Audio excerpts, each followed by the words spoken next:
because I wasn't understanding what Jesus was saying, and he kind of hit it. So I'm going to just kind of explain some of it, because I used to have these thoughts, right? Because I did a lot of bad things for a lot of years. You know, I was chasing all the things of the world like Jesus told me not to, and I was chasing that selfishness, and he told me not to, and I didn't listen because I didn't understand what he was saying. So I was doing all the wrong things instead of the right ones. And I would try to clean up my thoughts, friend. But I really didn't succeed at it as many times as I tried. Because every time I would have bad thoughts, I would then hide my thoughts from God, right? Kind of like Adam when he ate the fruit, right? Adam and Eve ate the fruit, and then they hid their thoughts from God, and they put, they covered themselves with leaves. What that represents is they covered their thoughts. They hid their thoughts from God, right? Not that they can, because you're in the Father and the Father's in you, and my Father's everywhere. He's of spirit. And whether you know it or not, my Father's in you. But that's beside the point. Except it's really not. And that's where I'm going with this, I imagine.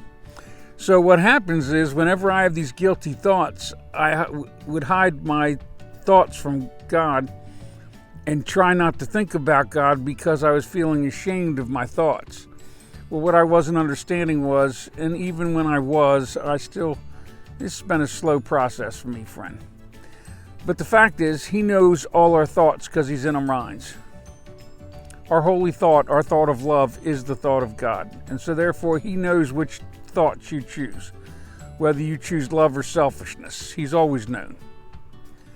However, understand, my Father knew the end in the beginning.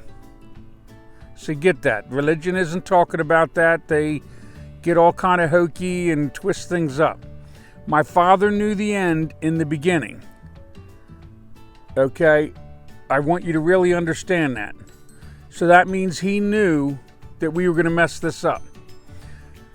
So he's not angry, and therefore you don't need to hide your thoughts from him. It's just the opposite. What you need to do is recognize that your selfish thought is your adversary, and it will act as though it's God judging you when it's not. It's not the Holy Spirit. The Holy Spirit is your thought of love and forgiveness, the one Jesus gave you.